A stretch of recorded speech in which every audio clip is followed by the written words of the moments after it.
and welcome to Top of the Line. I'm Nick Lynch. And I'm Noah Muller. And today we will be talking about what went down during Week 11 of the NFL, including quarterback changes, Super Bowl rematch, Thanksgiving Day predictions, and our picks for Game of the Week. So let's get started. So Noah, the Super Bowl rematch on Monday Night Football, the Philadelphia Eagles go to a rainy Kansas City last night and take down the Kansas City Chiefs. So what'd you think of that game? I thought the Eagles played it perfectly. I mean, I think the same thing happened last year in the Super Bowl with Patrick Mahomes. He just underperformed badly, and this time it costed them because they don't have as good of a team this year. And the Eagles have just built on everything that they did last year, and they're my Super Bowl favorite right now. They're just such an amazing team. Yeah, I mean, the Eagles, record-wise, they're the best team in the NFL. They're 9-1 now, I believe. Yeah. Yes, they are. All right. But, yeah, the Chiefs, you're right, they did underperform. Marquez Valdez-Scantling dropped that wide-open pass, which would have been a touchdown for the Chiefs at the end of the game. And, yeah, that's really what lost the game for MVS is Kansas City. horrible. Never trust a receiver like MVS. Never. Unless you're the Packers from 2 years ago. Never trust MVS. He's terrible. Yeah. But, yeah, the Super Bowl rematch, the most pretty much the most hyped up game for the season going back to last season. I think it underperformed, honestly, just by a little bit because the Chiefs didn't play up to what was expected of them. But I think it underperformed a little bit for the most anticipated game of the year. I mean, we've had better games than that already this season. Yeah, I agree. So moving on. So the New York Jets, they make a quarterback change late in Buffalo last week. They take out Zach Wilson. They put in Tim Boyle. And then just yesterday, they announced that the Jets will start Tim Boyle at quarterback and Robert Saleh making a surprising move to put Zach Wilson not as the backup, as quarterback 3 on the sideline. All right, so say the New York Jets real quick, and then I'll finish the sentence. Go. New York Jets. Our lost cause. I mean, the Jets are just horrible. Horrible. I mean, it's not even Saleh's fault either because I'll give him his flowers. He's a good coach. They're stuck with Hackett because they wanted Rodgers. They're stuck paying all of the average Green Bay players like Randall Cobb, Mercedes Lewis, and they're paying Alan Lazard at $11 million a year. That should tell you the whole story. But until Rodgers comes back, this team is just really bad, dude. I mean, all around, they are a good football team. And when you look at the record, it would deceive you because they should be winning games, especially with Zach Wilson, because you wouldn't, without watching a football game, you wouldn't think Zach Wilson is as bad as he is. But he is the worst quarterback in the NFL. He's worse than Tommy DeVito. And I just think the Jets, until Aaron Rodgers comes back from his miraculous Achilles injury, just a lost cause, like I said. They're really bad. Zach Wilson makes Daniel Jones look like Tom Brady. It's pretty incredible how that happens. He makes Daniel Jones look like Patrick Mahomes whenever he's in a huge game. Yeah. It's insane what the Jets do to make anyone look good by putting Zach Wilson and having him play like that every week. And with the Jets' struggles, too, like Alan Lazard, I know he hasn't had the hottest of seasons that he had in Green Bay with Rodgers, but Jets fans also have to remember, Rodgers wanted Lazard. The Jets didn't want Lazard. Rodgers wanted him. Just a reminder, they're paying a wide receiver $11 million, a wide receiver who can only block, who cannot catch, who cannot run routes, who is not fast. A wide receiver who can purely block only because the quarterback that they wanted, who is 39 years old with an injury right now, wanted him. I mean, at first, I like the Rodgers move. With the injury, obviously, it stunted everything. But, I mean, looking at it from a wide perspective now, he only has 1 year left, especially with how this injury is probably taking a toll on his physical health and how he's probably going to come back early from it. If he gets injured again near that spot, he's done for. He's retired, done for. I mean, you just wasted everything on a guy who will barely play any games for you. And just the Alan Lazard decision was really bad. I can rant on that for hours, but we got to get to other topics. So, Yeah. But Alan Lazard is just really bad. Yeah.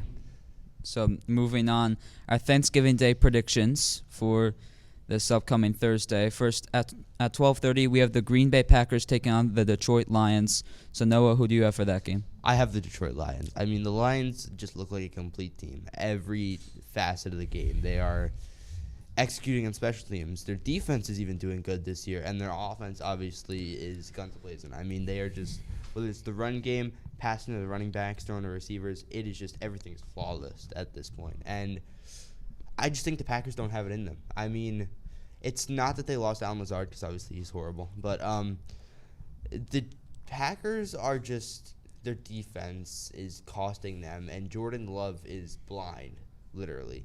But no, I just think the Lions easily have that game. What do you think? I agree. Like the Lions, their offense is amazing. They're one of the best offenses in football. The Lions are the most exciting team to watch in the NFL too, and I love watching them every week. It's just a shame they don't get more primetime games. But the Lions, I mean, I like their coach, Dan Campbell. He's the most risky head coach in the league when it comes to fourth down decisions.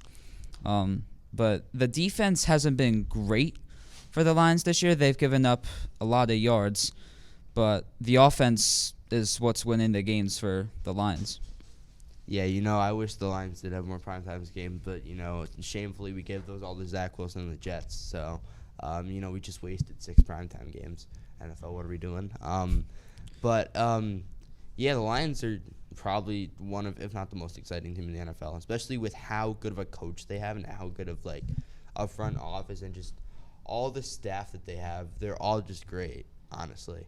And they were able to keep their offensive coordinator, who has been flawless this year and last year, too. I mean, they're just a really great football team, man. No flaws about them whatsoever.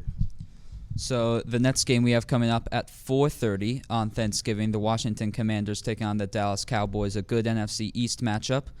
I have the Cowboys with this one, as most of America is expecting.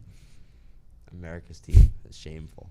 No, but if we're being, truthful with ourselves, the Commanders, we thought they were a good team, just lost Tommy DeVito. Cowboys pretty easily here. I'd say by 20+. I mean, Washington's defense is just not built for games like this, and their offense shows that they have many flaws, even playing a little bit of an above-average defense. Imagine Dallas. Dallas has one of the best defenses in the NFL. I mean, this is going to be one of the worst games Washington has played in the last 5 years. It's going to be bad. I agree. The Dallas defense is going to walk all over the Washington Commanders on Thursday. And their offenses, too. Yeah, their offense. The Commanders, we thought, like you said, they were a good team, and then they just, Let me rephrase my words there. We thought they were an average team because, they were 4-6, They had good confidence, though, and I think they won the last game before playing the Giants. I'm not sure, though. I'll fact check that later. But, no, and then you just come in, you lose to a guy who lives at home, and he still has his bed made by his mom. He's a rookie. He is the third-string quarterback. I mean, when you lose to a guy like that, there's really no excuse. You have to completely reshape everything over the weekend, what you're doing. And Washington only has 3 days to reshape everything because they play on a Thursday. So this is a really bad situation for Washington, really bad timing. So then the next Thanksgiving game, we have the primetime game at 8:20. The San Francisco 49ers are at the Seattle Seahawks, their division rival. So who do you have for that game, Noah? Do not quote me on this. Brock Purdy is not built like that. Brock Purdy will struggle in the pocket. Pete Carroll knows that Brock Purdy is still a little bit frail. He, as a rookie and as now, he's doing pretty good, but we have to remember he has the second best supporting cast around him besides the Eagles. The Niners have the best supporting cast. They have the top defense in the league. They have a top offense in the league. I mean, they have Christian McCaffrey, who's a touchdown machine. I mean, come on. He is the most perfectly set up quarterback in the league. I'm only saying that because Jalen Hurts has actually proven himself. Purdy hasn't yet. But call me crazy. I think Seattle sends a lot of blitzes, and I think it just gets Purdy really under pressure, and I think Seattle wins this game. I really, truly do think Seattle can pull this game out as long as they play every facet of the game correctly. And I think they will, especially with all the weapons they have. I mean, offense, you have 3 great receivers. You have I'd say a pretty good quarterback, even though Geno Smith fell off a little bit. You have Kenny Walker. I mean, on defense, you even have Devon Witherspoon, who can play almost every position on defense. I mean, this team is just great, and they're going to show the Niners why they own that division. Yeah, I agree. I mean, Seattle is one of the hardest places to play in the NFL, but I'm still going to take the 49ers over the Seahawks. The 49ers, they have a good team around Brock Purdy. I think, they have Deebo Samuel back. They have everyone they need. And, and that's going to help them win the game on Thursday. Call me crazy, but ever since that one year that Deebo went off completely, he's been an average wide receiver. I'd say T. Higgins has been better than him. I mean, I don't know. He just fell off a lot. And he still has all the skills. He's just not utilized how he should be. And when he is utilized, it's not in good positions. I mean, yeah, I agree. All right, it's time for Game of the Week. So, Noah, who's your Game of the Week? There were a lot of good games this week, I got to say. But there's no bigger stage than the Italian stallion, Tommy DeVito, pulling off the upset in Washington against a division rival, containing the Giants' ownership over Washington for the past couple of years. I have Giants Commanders because the Giants just executed whenever they needed to. Every single time their defense played amazing. Their offense did very well as well. And, the Giants just looked very confident out there, very poised. What about you? What do you have for Game of the Week? I have the Chargers and the Packers for Game of the Week. There were times where it was exciting, and there were times where it was just like a nail-biter to watch. Yeah. But the Packers were still able to get it done at home. But the Chargers receivers, they could not catch the ball whatsoever. Pass to Keenan Allen, dropped. Pass to Mike Williams, or not Mike Williams anymore, but the guy from TCU. Quentin Nelson. Quentin Johnston. Yeah. Throw to him, dropped. Jalen Guyton. I mean, yeah, I see where you're coming from. I can't believe Keenan Allen played that badly, though, dude. He has been stellar all year. I mean, even though the Chargers have been pretty bad all year, he's been great. And I just don't know where all of this is coming from all of a sudden. No. Yeah, but with that loss for the Chargers, that even puts more weight on Brandon Staley's shoulders. It's getting bad. And if this season doesn't work out for Los Angeles, I think he's going to be gone in the offseason. Brandon Staley should be well fired. He should have been fired after that Jacksonville game last year. I mean, he's been an unacceptable coach. I mean, it's just been really, really bad. He might be worse than Ben McAdoo, I have to say. I mean, the Chargers team is so amazing, and to be at this record at this stage is just unacceptable. You have to really rethink all your options here, get everything together, and then just completely execute every other game you have correctly and hope you win. Well, that's going to be all for the NFL today, but when we come back, Matt and Noah will go over what happened this week in college football, so stay right here. Welcome back to Paul Fonte's Predictions on Top of the Line. Today we will be covering Week 11 of college football. Let's start with the big one. All the drama with Jim Harbaugh did not affect Michigan at all. To be quite honest, I think it may have motivated them. Michigan made an absolute statement on the road versus Penn State. I mean, Noah, they ended the game with 32 straight run plays. Absolutely just slamming it down in Penn State's mouth. What was your biggest takeaway?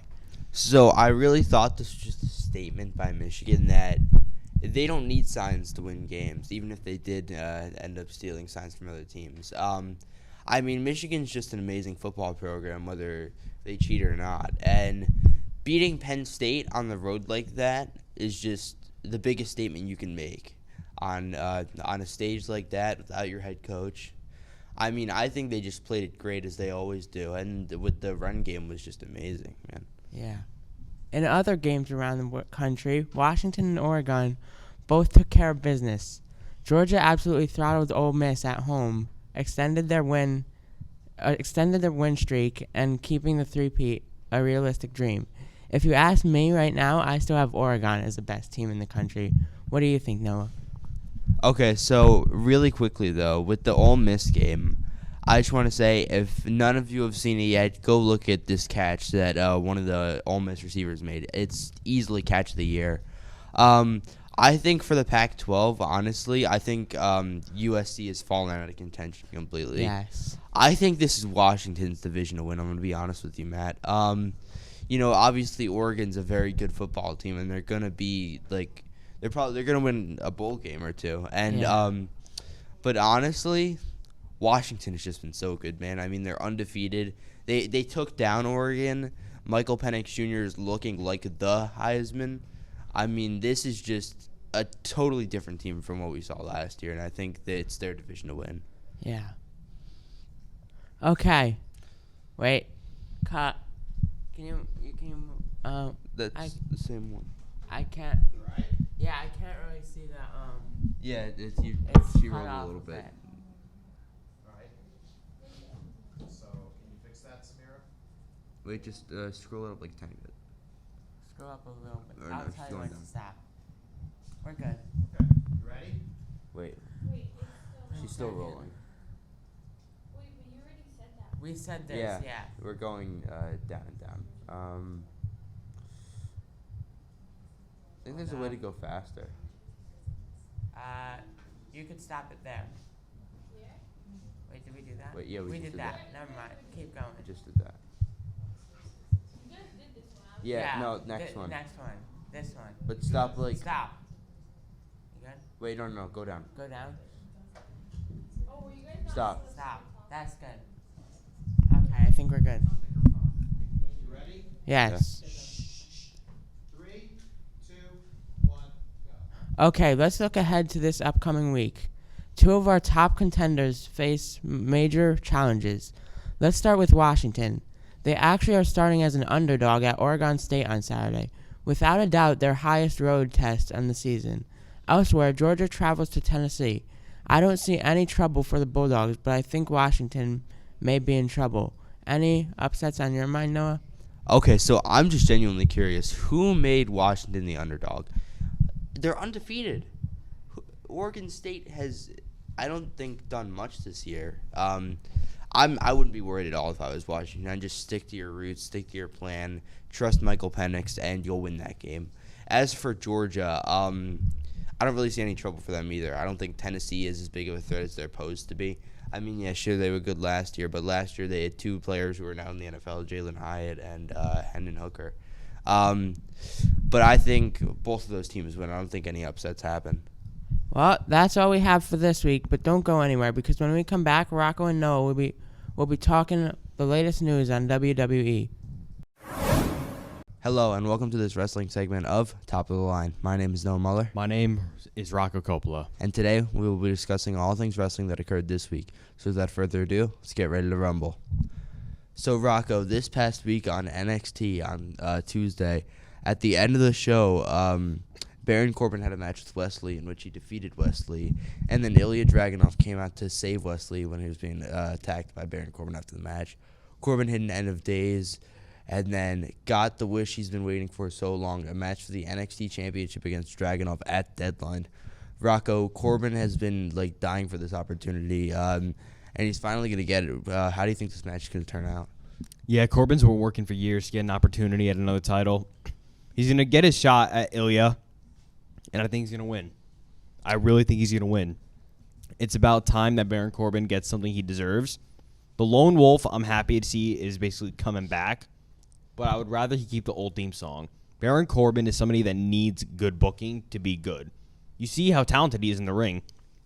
What? Only one person's ever kicked out of End of Days before, and that's Drew McIntyre, who we'll get into another time. But it's time now that Baron Corbin gets the respect he deserves. Ilya's great. He doesn't need the title. It's time to move Ilya up to the main roster. It's time, and Baron Corbin deserves to be champ. I want to see more for Baron Corbin. I want to see him win. He deserves this, man. He deserves it. Yeah, I kind of disagreed with you there for a second because I don't really want this reign to end, but at the same time, I want Dragunov called up to the main roster more than anything.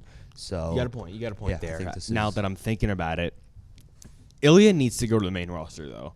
This is where my point of view kind of lies in, because you see all the time. These NXT champs, they have the title for too long, and then eventually, once the main roster hits, okay, what do? You had the title for too long, and now you go nowhere. So, get the belt off of Ilya. I don't think he's elevating the title as much as it should be, But with Corbin, you think about it, and you see, wow, that guy's really good. He's a former Andre the Giant Memorial Battle Royal winner for a reason, even if it's scripted. But anyways, and that's beside the point. It's time Baron Corbin gets what he deserves, and that's being a champion again. He should have been a world champion by now, but this will be some salvageable point for when he comes back to the main roster. Yeah, 100%. And I think Ilya's going to go to Imperium and impact that storyline, but I'll get into that another episode. Imperium? Yes, Imperium. You know, Gunther, Ludwig Kaiser, soon to not be Giovanni Vinci. Interesting. Yeah. All right, moving on here, Rocco. So fans have been tweeting on a video on X about Bailey at a WWE live event actually like putting the thumbs up and being like happy with fans. It seems like with all this drama going on with Damage Control and how really she has no friends there anymore. Feel like they're gonna turn on her at War Games and she's gonna go back to face. Honestly, I don't think they bring back the hugger gig. I think they just keep the same character but just face. What do you think of this, Rocco? I'm not going to lie. I know a lot of people are just a little critical of this from whenever I say it. I really don't think Bailey's a good heel. I really think that she lacks character and she lacks on the mic. I take it back. She's great on the mic for a heel, but she lacks character and lacks good storytelling. I never liked her being a face. I'm sorry. I never liked her being a heel, but I feel like the first year was okay when she was with Sasha when she dyed her hair blue. Well, I'm sorry. She want to be called Mercedes Moné now. I'm calling her Sasha Banks, and that's that. But anyways, with Bailey, I don't think she's as good as people make her out to be as a heel. I think a face turn needs to happen. I would maybe consider bringing back the hugger gimmick. Maybe don't be that crazy with it, but like just be a little more like open. Do something different. Make Bailey connect with the fans the way that she used to. And that way you could really get her up to a main event level status again. Because I think she's a really boring heel. And I think the hugger gimmick was not all that bad looking back on it. I think if change needs to happen. And I can't wait to see where this goes. True. But I think we've evolved the hugger gimmick. And since everyone's gotten older, she's gotten older. I think we just keep what she has. Just turn her face. That wouldn't really make any sense, though, when you look at it. Because why would you praise her as some role model and just be like, with that music, it doesn't make any sense. If she turns face, she's gonna get new music or revert back to the old music. She's gonna change that Karen hairstyle, and she's gonna get back to what she used to be. Whether it's the hugger gimmick or not, that remains to be seen. But it's gonna be a lot different from when we see her. All right. Speaking about a heel that actually is doing well, Santos Escobar tore it up his first promo as a heel. I mean, he got his entrance back, his old music. I mean, this guy was just born to be a heel. I got to be honest. His face work didn't really work out that well, but first heel turn, first promo, he's already as interesting as ever. What do you think of the first promo he had as a heel? Oh, my goodness. I'm officially a Santos Escobar truther. Santos Escobar, it's about time we see something different. I mean, look, the heel turn was incredible. Just the chef's kiss just put beautifully on that promo work. So good.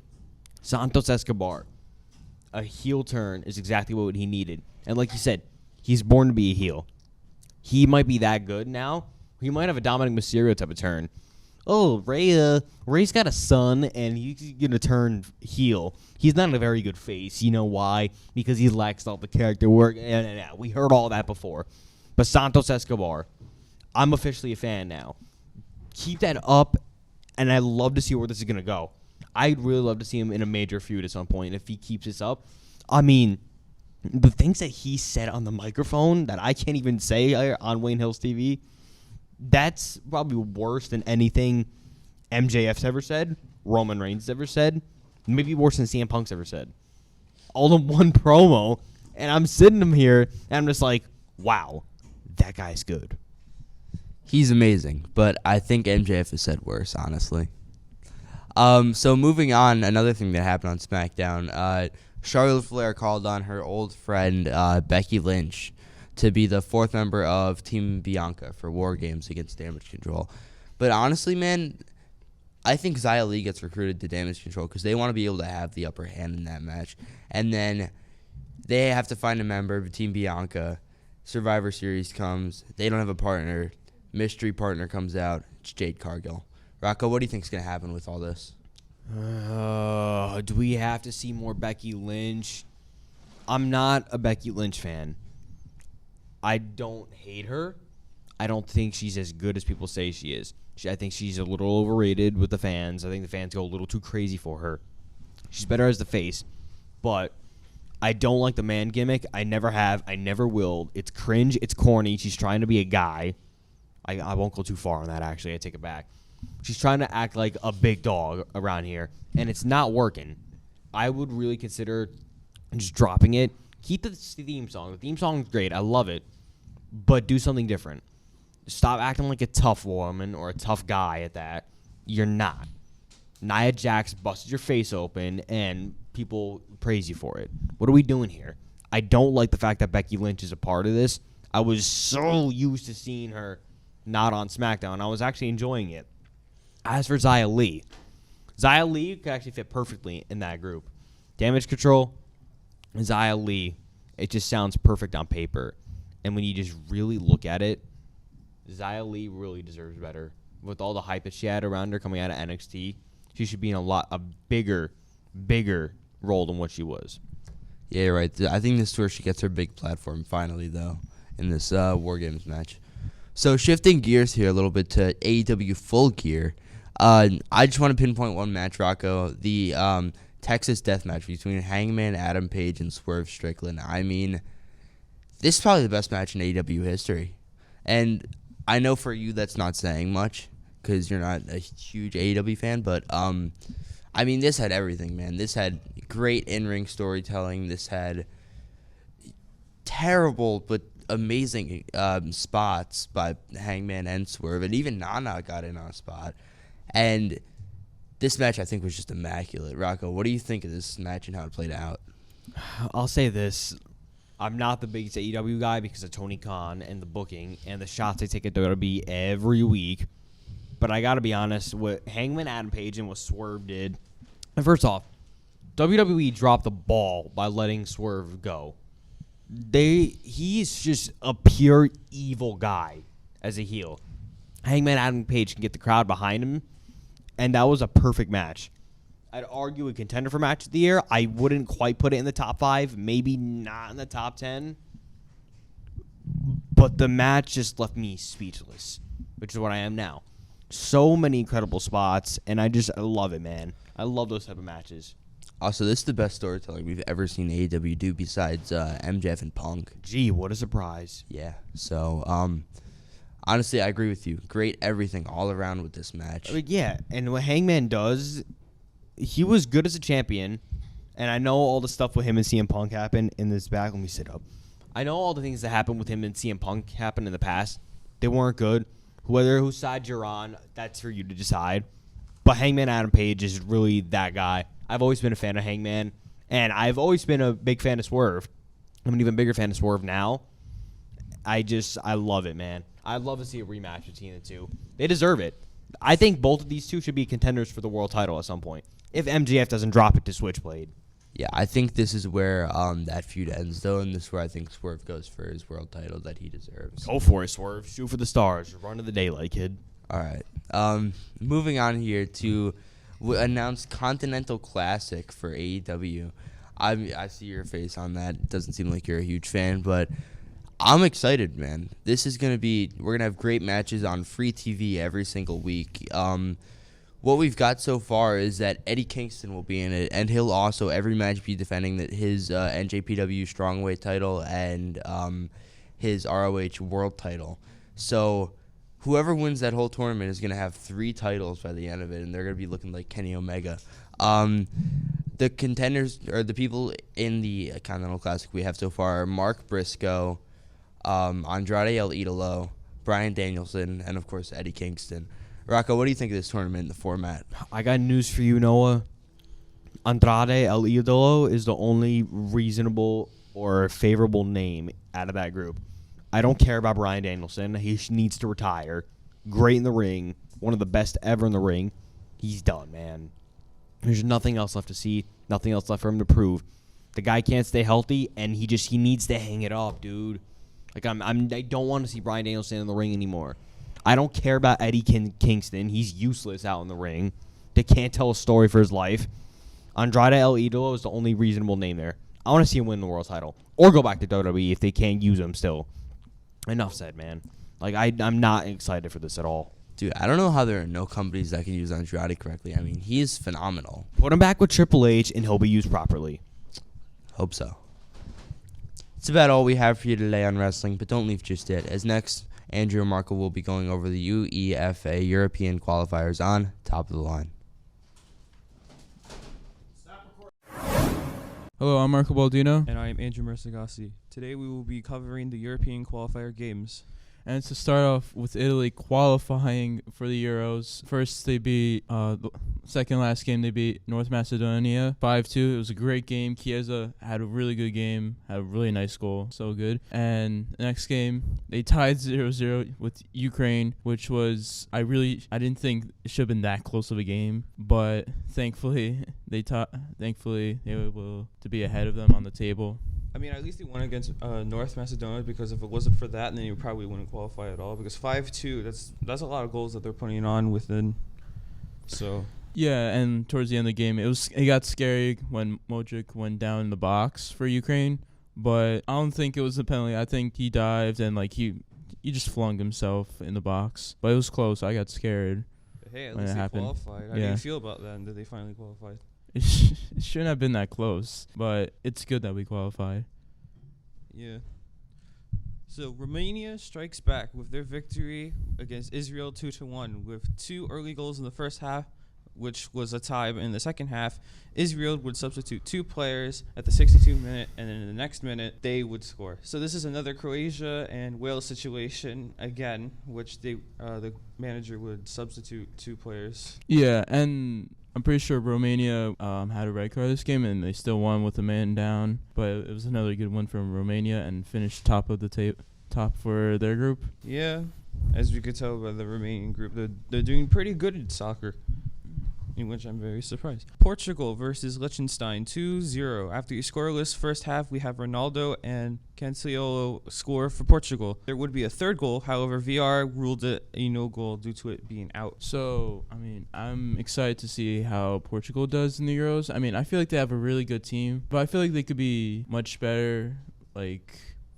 performance, but they have some really talented players on their team. Yeah, especially you have Ronaldo, Yeah. and this game showed that it's 2-0. I think they could probably do well during it, but you may never know. There might be upsets, there might be victories, but anything can happen.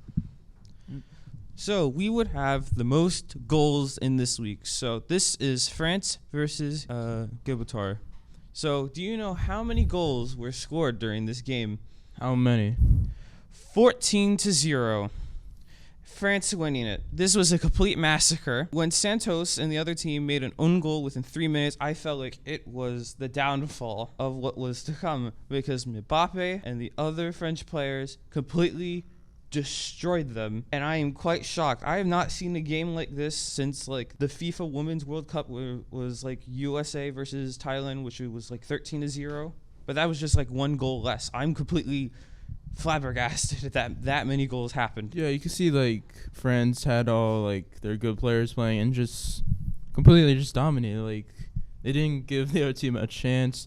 And there were some really good goals in this game, like Giroud's bicycle kick with the last goal, and Mbappe's really long chipping the goalkeeper. And just it was unfair because France have such a great team, and they're really they have a really good chance to win the Euros this year. Yeah, as we could This tell upcoming by it being so dominant, they have a chance. So, since there are many groups in this for our standees, we will only list the first place countries.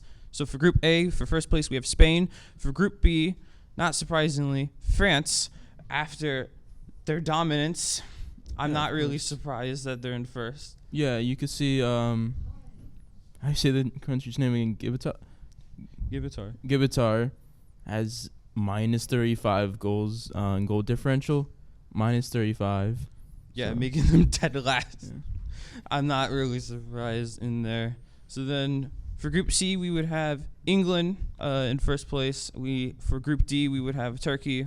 For Group E, we would have Albania. For Group F, we would have Belgium. For Group G, we would have Hungary. For Group H, we would have Denmark. For Group I, we would have Romania. And Group J, we would have Portugal.